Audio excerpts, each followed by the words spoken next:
Friends, this is Dr. Sachin Goswami and I welcome you on my YouTube channel Dr. Sachin Goswami's English Classes. दोस्तों, आज जो poem हम discuss करने जा रहे हैं वो है VR7 बाय विलियम वर्ड्सवर्थ। और वर्ड्सवर्थ के बारे में जैसा कि आप जानते ही हैं कि वर्ड्सवर्थ पोइट ऑफ नेचर हैं। उनको harbinger of nature, worshipper of nature और पैगन के नाम से जाना जाता है। ये जो पोएम है VR7, ये वर्ड्सवर्थ की एक ऐसी पोएम है जिसमें वर्ड्सवर्थ एक लिटिल कॉटेज गर्ल है उसके बारे में डिस्क्राइब करते हैं इस पोएम में। और ये पोएम इनके लिरिकल बैलेट 1798 में पब्लिश की गई थी जिसका टाइटल है VR7। दोस्तों, ये पोएम VR7 हमें ले जाती है एक डेथ की साइकोलॉजी की तरफ में। मृत्यु को लेकर जो लोग हैं उनमें अलग अलग राय रहती है। कुछ लोग कहते हैं कि जो मृत्यु है, मृत्यु बहुत डरावनी होती है जैसे कि, और इसके अलावा कुछ लोग ऐसे होते हैं जो मृत्यु से दो हाथ कर लेना चाहते हैं। जैसे रॉबर्ट ब्राउनिंग की पोएम अगर जो हम प्रोस्पाइस की बात करें तो वो तो उसमें तो कवि ये कहता है कि I was ever A fighter so one fight more the best and the last, कि मैं हमेशा से एक योद्धा रहा और एक युद्ध और लड़ूंगा जो कि मेरी ज़िंदगी का सर्वश्रेष्ठ और आखिरी युद्ध होगा। और आखिरी युद्ध किससे लड़ना चाहता है? वो मृत्यु से लड़ना चाहता है। ऐसे ही विलियम शेक्सपियर के जूलियस सीजर में आपने एक कमेंट पढ़ा होगा, the cowards die many times before their death but valiant never taste the death but once. कायर अपनी मृत्यु से पहले कई बार मरते हैं लेकिन जो बहादुर होते हैं वो मृत्यु का रस एक बार चखते हैं। ऐसे ही हम बात करते हैं तो बच्चों की। अगर जो बच्चों से मृत्यु के बारे में पूछा जाए तो बच्चों को मृत्यु के बारे में कुछ नहीं पता होता, बल्कि बच्चे तो ऐसे होते हैं कि वो मृत्यु में भी जीवन की तलाश कर लेते हैं। तो ऐसे बच्चों को मृत्यु के बारे में क्या बताएं और क्या वो बच्चे जाने जो अपने सॉफ्ट हार्ट से जुड़े हुए होते हैं। और वो बच्चे इमोशनली बहुत ज़्यादा, जिसको कहते हैं कि एक भावुक होना, वो इस प्रकार से बच्चे जो होते हैं मृत्यु के बारे में कोई भी जानकारी नहीं रखते हैं। तो दोस्तों, ये जो पोएम है VR7, यहाँ पर हम बात करेंगे कि 7 कौन, 7 कौन है। तो आपको ध्यान रख लेना चाहिए कि 7 यहाँ पर सिबलिंग्स की बात की जा रही है, यानी कि भाई बहनों की बात की जा रही है। ये जो छोटी लड़की है इसके भाई बहनों की यहाँ पर बात की जा रही है। तो ये इसका थोड़ा सा मैं आपको पहले हिस्टोरिकल बैकग्राउंड बता देता हूँ इस पोएम का, फिर इसके बाद हम इसको स्टार्ट करेंगे पढ़ाना। दोस्तों, सबसे बड़ी बात कि ये जो पोएम है इसको लिखने का आइडिया पोइट के मन में कहाँ से आया। दोस्तों, ये 1793 की बात है। 1793 में ये उस समय जो ये विलियम वर्ड्सवर्थ थे, ये गुडरिच कैसल एक प्लेस है, वहाँ पर ये घूमने गए थे, जैसा कि अक्सर ये जाते रहते हैं। और ये वो टाइम था जब इनका सेपरेशन हुआ था इनके दोस्त विलियम कैल्वर्ट से। विलियम कैल्वर्ट से सेपरेशन होने के बाद जब ये गुडरिच कैसल गए थे तो वहाँ पर ये कहा जाता है कि एक छोटी सी लड़की से इनकी मुलाकात हुई थी। वहाँ पर एक छोटी सी लड़की से मिले थे और उस लड़की से इनकी काफ़ी बातें हुई थी। और ये जो पोएम है VR7, यही कहा जाता है कि ये एक तरह से इनका जो एक ऑटोबायोग्राफिकल टच है इनकी यात्रा का, इसमें वो देखने को मिलता है। लेकिन किस विषय पर बातें हुई थी, क्या मृत्यु को लेकर बातें हुई थी, इसका कोई भी ऐसा डॉक्यूमेंटेशन नहीं मिलता है, कोई प्रमाण नहीं मिलता है कि इसी सब्जेक्ट पर जिस पर पोएम है इस पर उनकी उस लड़की से बातें हुई थी। लेकिन कहीं ना कहीं कुछ तो हुआ था जिससे वो प्रभावित हुए और जिसको लेकर उन्होंने लिखा उस छोटी लड़की को लेकर VR7। तो ये यहाँ पर पोएम लिखी गई VR7। और एक चीज़ आपको क्लियर हो जानी चाहिए, यहाँ पर ये जो छोटी लड़की है ये लूसी ग्रे नहीं है। जैसे कि लूसी ग्रे की 5 पोएम्स में आप देखेंगे कि लूसी ग्रे को वो रिप्रेजेंट करते हैं, बट ये लड़की लूसी ग्रे नहीं है। ये एक ऐसी लड़की है जिससे वो गुडरिच कैसल प्लेस पर मिले थे और उस लड़की से प्रभावित हुए थे और ये उसकी वार्तालाप को रिप्रेजेंट करता है। But as I have already told you that there is no documentation कि उनके बीच में ऐसी ही कॉन्वर्सेशन इस बात को लेकर हुई थी। और ये जो पोएम है ये मैं ऑलरेडी बता चुका हूँ आपको कि ये इनके लिरिकल बैलेड में पब्लिश कराई गई थी। लिरिकल बैलेड जो कि विलियम वर्ड्सवर्थ और एसटी कॉलेज का एक कंबाइंड वर्क था, उसमें इस पोएम को पब्लिश कराया गया था VR7। और इसमें क्या होगा पोएम में? इस पोएम में एक डिस्कशन है, एक वार्तालाप है, कॉन्वर्सेशन है। किसके बीच में? पोइट के बीच में और एक छोटी लड़की के बीच में बातें चलती हैं। और किसको लेकर बातें चलती हैं? बहन भाइयों को लेकर बातें चलती हैं। वो लड़की और पोइट क्या कहते हैं ये आपको मैं समझा देता हूं, लाइन टू लाइन पढ़िए और ज़्यादा आप एंजॉय करेंगे। तो दोस्तों ये स्टार्टिंग होती है पोएम की। VR7 में जो पोएम की स्टार्टिंग होती है वो ये होती है, a simple child that lightly draws its breath. एक साधारण सा जो बच्चा होता है जो धीरे धीरे से अपनी सांसें लेता है, and feels it's life in every limb. वो अपने हर अंग में जीवन को महसूस करता है। हर अंग में बच्चा अपने जीवन को महसूस करता है। What should it know of death?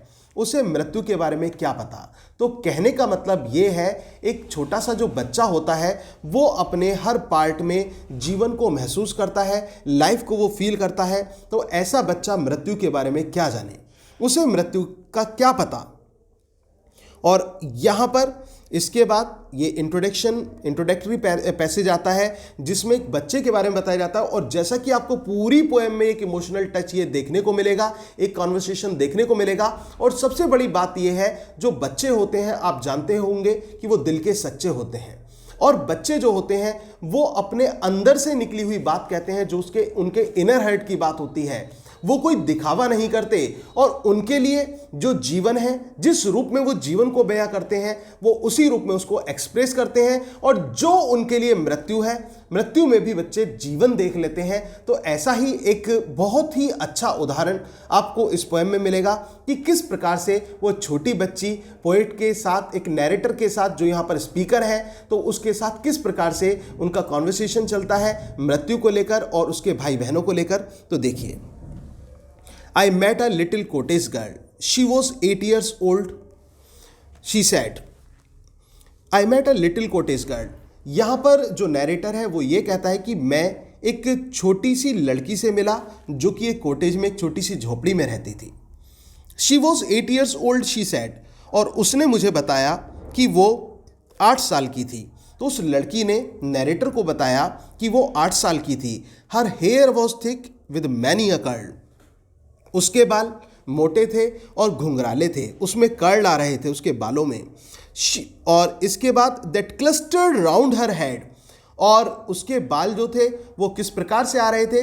वो उसके सर के चारों तरफ को आ रहे थे, मतलब बाहर की तरफ को जैसे बाल निकले होते हैं ना, उस प्रकार से उसके बाल निकले हुए थे। She had a rustic Woodland air. She had a rustic Woodland air. वो क्या करती थी? मतलब रस्टिक मतलब जो एक गांव का एटमॉस्फेयर होता है, विलेज एटमॉस्फेयर होता है, नेचुरल एटमॉस्फेयर। वुडलैंड एयर, उस जंगल की हवा। वो कहने का मतलब वो प्राकृतिक खुले वातावरण में रहती थी। वो लड़की क्या चीज़ पसंद करती थी? जो खुला वातावरण था, खुली हवा थी, वो पसंद करती थी। और उसी ओपन स्पेस में वो लड़की रहती थी। And she was wildly clad. And she was wildly clad. और इसके साथ साथ वो कैसी थी? उसकी जो वेशभूषा थी वो भी ऐसी थी जैसे कि रस्टिक ड्रेस होती है, उस प्रकार से उसने अपने वस्त्र धारण किए हुए थे। Her eyes were fair and very fair. उसकी आंखें बहुत सुंदर थीं, उसकी आंखें बहुत सुंदर थीं और बहुत ही ज़्यादा सुंदर थी उसकी आंखें। हर ब्यूटी मेड मी ग्लैड। और नैरेटर ये कहता है कि उसकी सौंदर्यता को देखकर मैं फूला नहीं समा रहा था। मुझे उसकी सौंदर्यता को देखकर बहुत खुशी हो रही थी कि कितनी सुंदर वो लड़की थी। Sisters and brothers, little maid, how many may you B.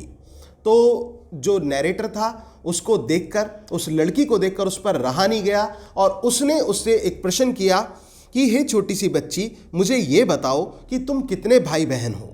उसने पूछा कि तुम कितने भाई बहन हो, ये बताओ। 7 in all, she said. 7 in all, she said. उसने कहा कि हम कुल मिलाकर 7 हैं, हम 7 भाई बहन हैं। उस छोटी सी लड़की ने नैरेटर की बात का जवाब देते हुए कहा कि हम 7 भाई बहन हैं। And wondering looked at me. और बड़े आश्चर्य के साथ उसने मेरी तरफ देखा। And where are they, I pray you tell.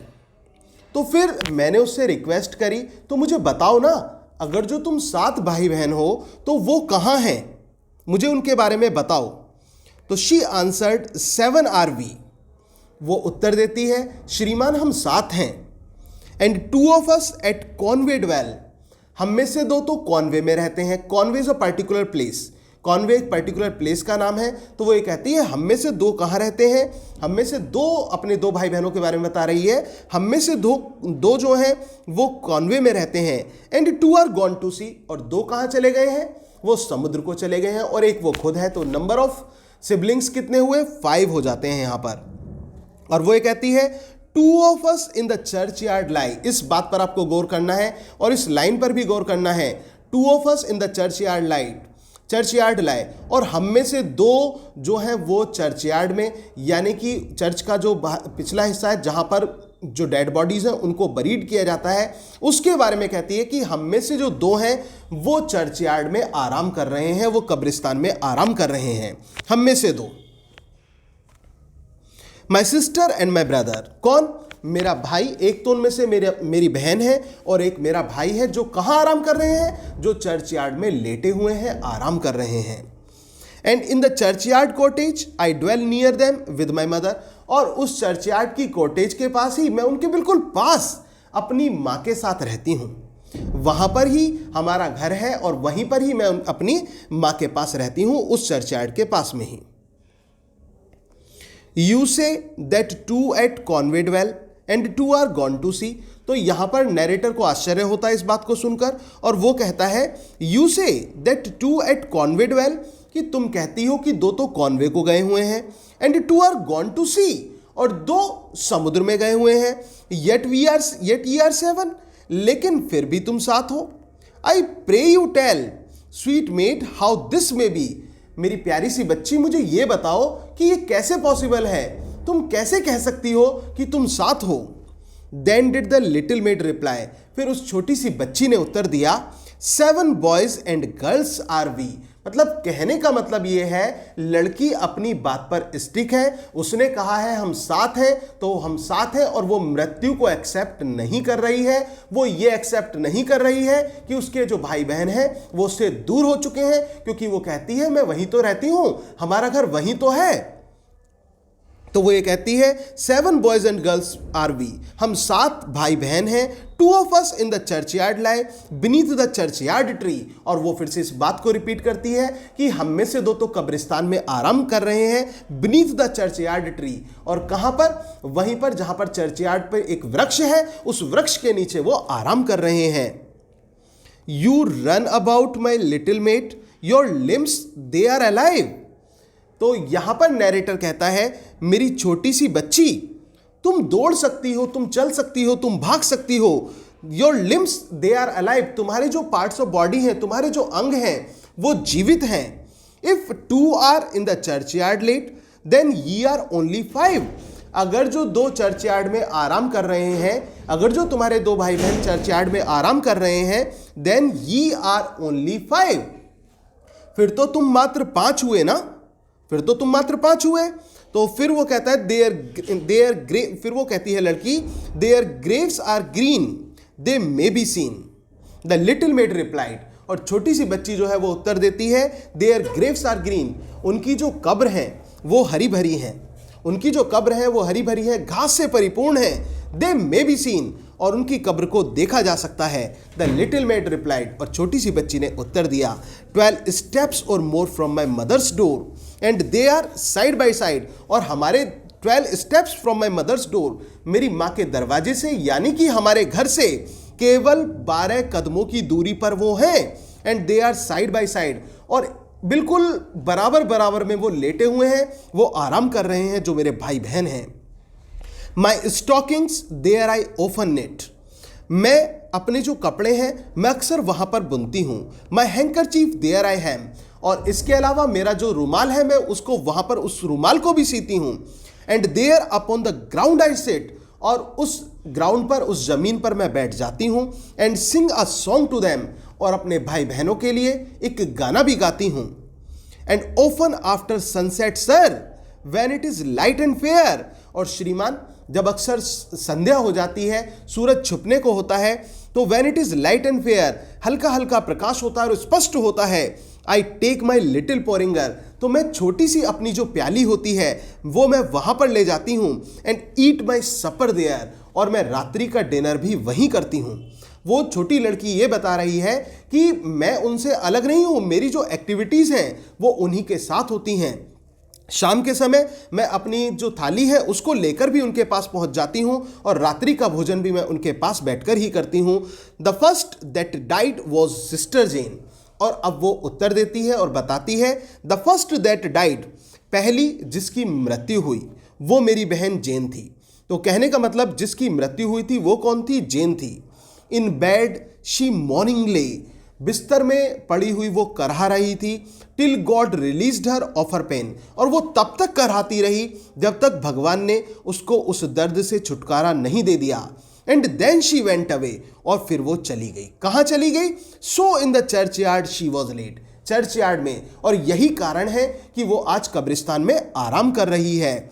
And when the grass was dry, और जब घास सूखी थी, together round her grave we played, और फिर हम खेला करते थे।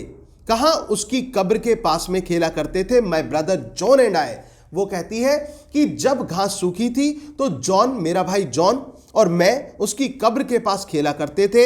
And when the ground was white with snow, और जब मौसम में परिवर्तन हुआ और जब ये जो घास थी ये बर्फ से ढक गई, सफ़ेद हो गई, and I could run and slide, तो उस समय मैं दौड़ सकती थी और मैं स्लाइडिंग कर सकती थी, वहां पर रपट सकती थी, फिसल सकती थी। My brother John was forced to go and he lies by her side, लेकिन मेरा जो भाई था उसको विवश किया गया जाने के लिए वहां, and he lies by her side. और फिर क्या हुआ? मेरा भाई जॉन भी मेरी बहन जेन के पास जाकर लेट गया। कहने का मतलब उसकी भी मृत्यु हो गई।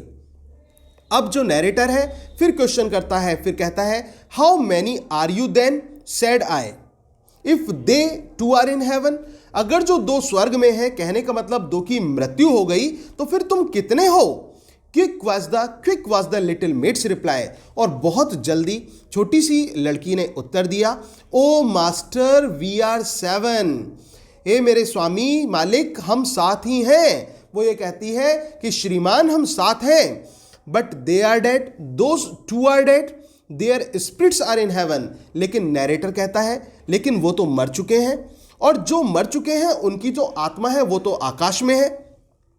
It was throwing words away for still the little maid would have her will, और बस शब्दों की जो आदान प्रदान चल रहा था, दोनों में आपस में कॉन्वर्सेशन हो रहा था, लेकिन जो छोटी सी लड़की थी उसने अभी भी अपनी बात पर वो अड़िग थी, और वो क्या कह रही थी?